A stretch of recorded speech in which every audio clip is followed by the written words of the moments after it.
How do you do? We're about to unfold the story of Frankenstein.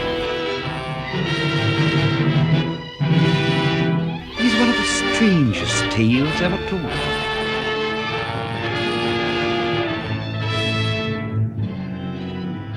I think it will thrill you. It may shock you. It might even horrify you. Well, we've warned you. Consider yourself warned. Welcome back to the Frankenstein Minute, the podcast that dissects the Universal Frankenstein film series minute by minute. I'm your charming host, Tom Lang. And I'm your less charming host, Bill Evenson. Oh, I don't know about that. As we'll see in this boring... No, I'm just kidding. You've joined us for a discussion of minute 38 of Universal's 1931 classic Frankenstein. And in this minute, the monster is still behind the big door. Behind the green door. Behind the green door. The green monster is behind the green door. Is it Godzilla? We'll see. We'll find out.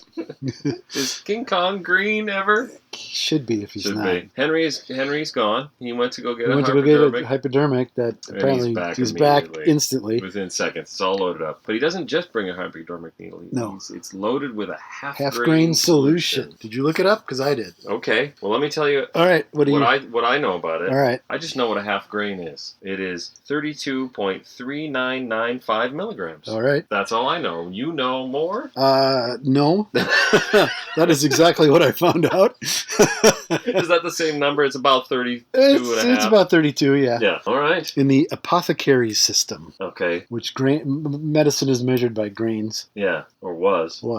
I think nowadays it's milligrams. Milligrams, but yeah. I mean the fact that you can, I think it's still, yeah. But anyway, apparently half grain is enough to stop a being with the strength of 10 men. So, yeah, it's pretty strong. There was something about, and it wasn't very clear.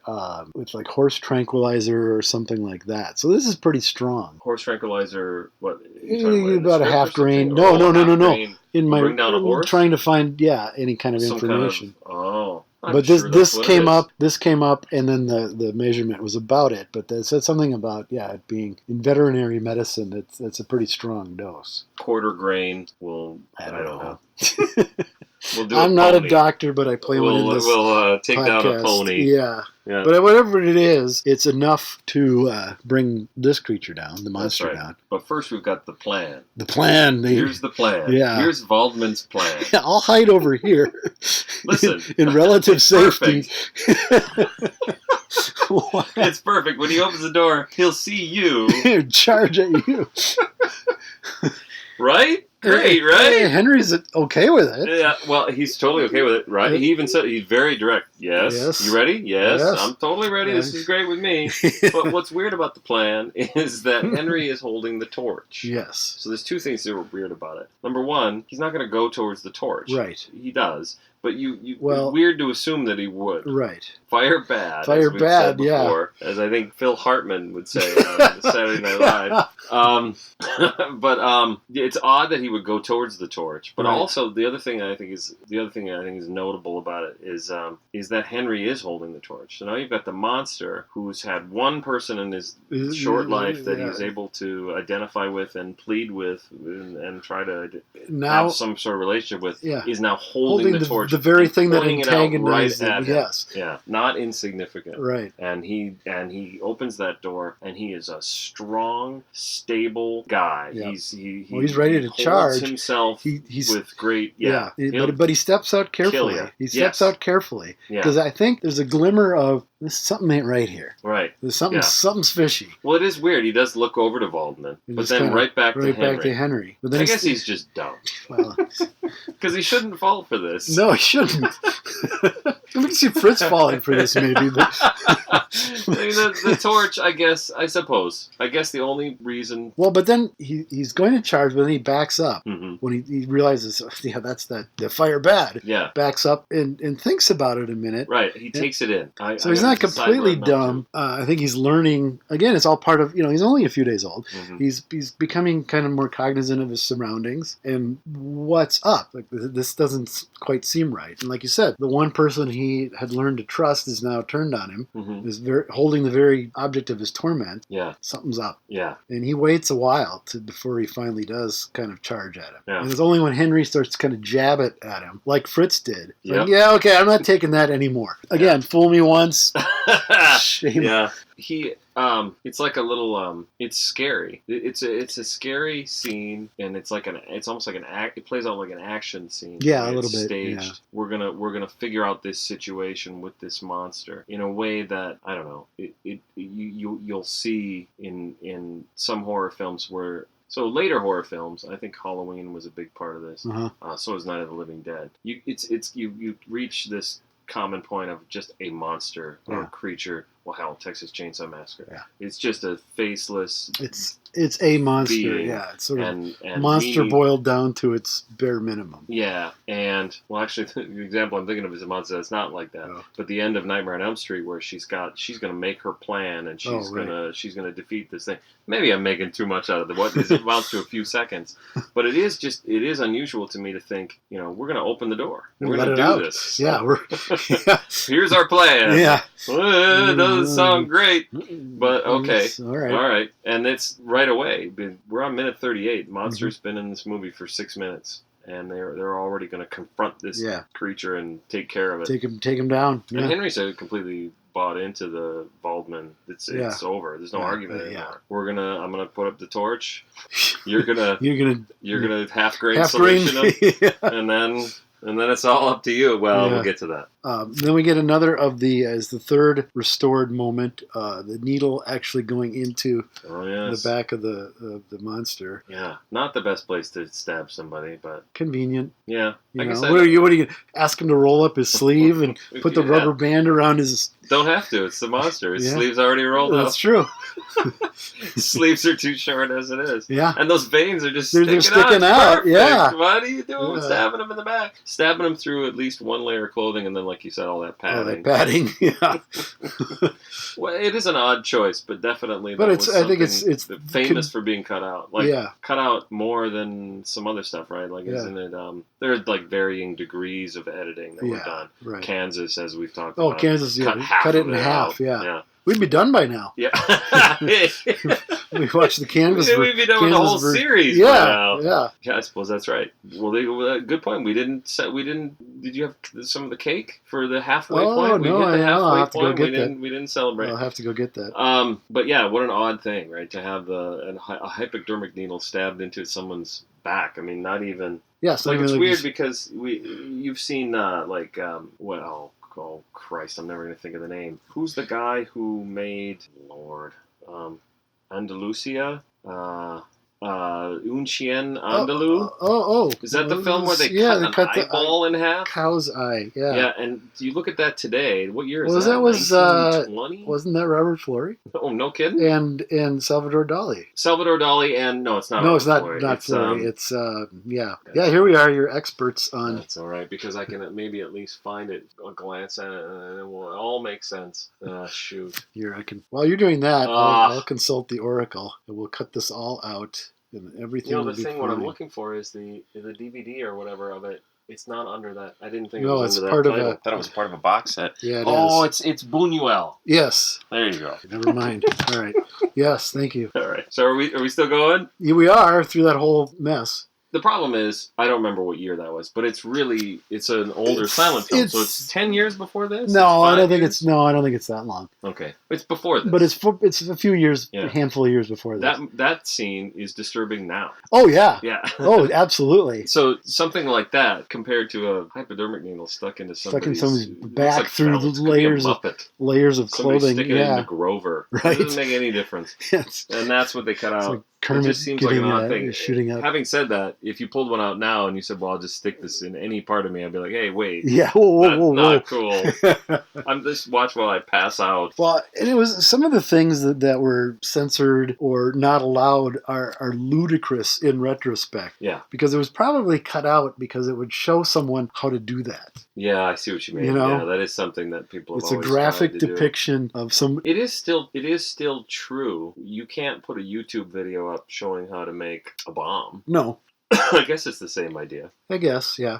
So now you know how to take down a monster with a half-grain solution in a hypodermic. Yeah, right in the back. Right, the square of the back. Actually, there. same place that hit him with the vase or the whatever it is that he hits him with. It's the seltzer. It's the seltzer bottle that was sitting on the table. Hit him with the seltzer bottle. Or it's that hat that's been hanging around since the beginning. That rogue hat that keeps showing up. It's definitely still there. To this day, it's still on that soundstage in Universal. That's when you go to Hollywood. I'll check it out. I'll find it. Yep. It's just sitting behind Ted Danson. Ted Danson's doing the show there. Doing the show. He's wearing it. He's wearing it probably finally. Anybody was going to. Clive, it says on the inside. Yeah. D. Fry. Karloff is so good. Oh, yes. Completely scary. Yes. And yet completely relatable. The rage on his face, especially in the previous minute when they're shutting the door on him. Oh, yeah. That's a frightening moment. Gritting his teeth. Yeah. The ferocity. And it's, but here, too, as Henry's getting the shit kicked out of him. Waldman goes down. Yeah. And so it doesn't bode well for our heroes. Yeah, it doesn't look good. Until that half-grain solution kicks in. Well, one of the things I notice that I always notice and always have noticed, even back to the VHS days, is the battle over the torch. The monster takes the torch and throws it away. Yeah. And in the process, hits himself in the head with it. Oh, really? So I've always noticed this. Now see, I've got even a little tiny puff of smoke off the back of Karloff's head as it bounces off. I've never noticed that. Now I got to watch it again. This was a iconic scene, because what I think about that is how unusual it is that he does this. And I have to think this is the most flammable makeup anyone's ever had. Collodion in history, with the possible exception of the Mummy. Yeah. Maybe you don't want to keep the Mummy away from fire. Open fire. Which they don't. No, they don't. No, they don't. But yeah, no, he's in battle with Henry, and it quickly bounces hits off him, his hits head. him in the head as it's going away. You didn't notice that. Now I feel the fool that I didn't. Well, I've never heard anybody know it. Maybe this will be the first. This we broke new ground here. New ground yet again. Yep. All right. Universal will be calling any day to congratulate us. Just to congratulate us. Great job. Sarah's going to be calling. Sarah Karloff will be. She's a fan. Yep. She was our first download. One of our first downloads. It was her first download too. I would think. Yeah. What? What is this it just started playing on her phone. She couldn't turn it off. What is this? Who are these guys? The monster has gone completely apeshit. Yes, he has. He is a brute, and he is going to this is the monster we would have gotten throughout the Flory with little modulation. Mm-hmm. And, I don't think that would work at all. Mm-hmm. Whereas this is, you not necessarily sympathize, but you understand his rage at this point. Yeah. It's not unjustified. Even in this moment, I have to say, Henry poking that damn... He's poking the fire in his face. You saw what happened. Yeah. It's like my dog, at one point, I had opened the oven. Oof. And he kind of sniffing, his nose kind of touched the oven door. Yeah. He was fine. It didn't, but he's never done it again. Yeah. Exactly. So what I'm saying is that he learned on his own not to do that. Yeah. Henry has seen numerous examples of what a bad idea jabbing this in his face is, yet he does it. And it works. It works. So I guess they accomplished their goal. Is that the idea? Is he doing that on purpose? I don't know. Because then, as I say, this brute is going to strangle Well, then him. again, I think maybe it's adrenaline and fear. That's like, true shit, too, this guy's coming at me. Yeah. And as we've said, this I'd probably do the all same plays thing. out very realistic. Oh yeah. It doesn't choreographed. It doesn't look like a choreographed fight. Everybody again stumbling around very not awkwardly, because that implies that it was done poorly. Yeah. But just I think the part where he almost falls over the chair is a bit awkward. Where they hit the coil is awkward. There are moments that are awkward because it's so raw. But they work. It's not poorly done awkward. Yeah. I guess that's the distinction I'm trying to make. Yeah. Tor Johnson knocking over grave markers in Plan 9 is awkward, not in a good way. Yeah, right. Agreed. So so now this brute is going to strangle Henry. It sounds nasty. Yeah. You can hear Henry gurgling, choking, the monster's growling. Mm-hmm. It's a very rough, ugly moment. And not cut out in any I don't think so. This is again, Kansas probably never saw it. They probably never saw To Karloff. our Kansas listeners, you'll have to try and find a bootleg. Find a bootleg. I don't think Kansas even saw Karloff in there. But Universal sued and got it released without all the heavy editing. True. Yeah. Like on initial release. Yeah. Or, Mm-hmm. All right then. So But we're as you not in say, Kansas anymore. We're not in Kansas. We are back in Kansas. Yeah. So brutal strangulation. And again, it's the gritting of the teeth, and even you can see his neck muscles bulging as he's. Yeah, Karloff is all in. Yeah, always all in. Yeah. And you don't. That's something I bet he's without goes without saying. Nobody else that plays the monster ever goes all in. No, never level. to that degree. Yeah. In any of even in the sequels, certainly in Son, where it's a lesser written role, he still gives it. There's still some great Karloff moments in that. Yeah. For the monster.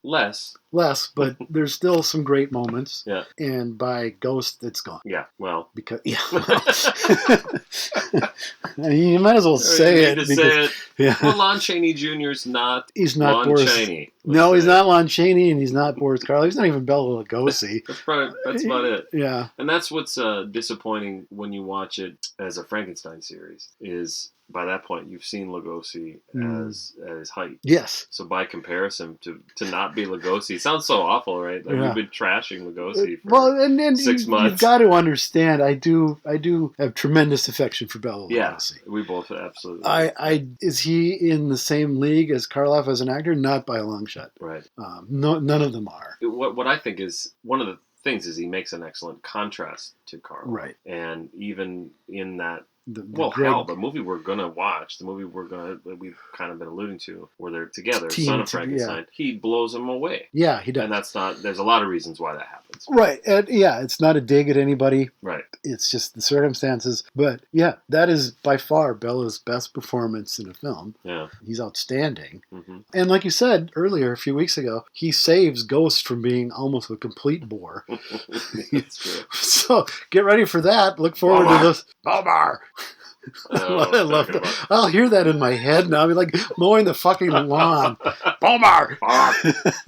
What good is a brain without eyes to see? You can see why they cut the dialogue out of Frankenstein meets the Wolfman. Well, we'll get there. Yeah.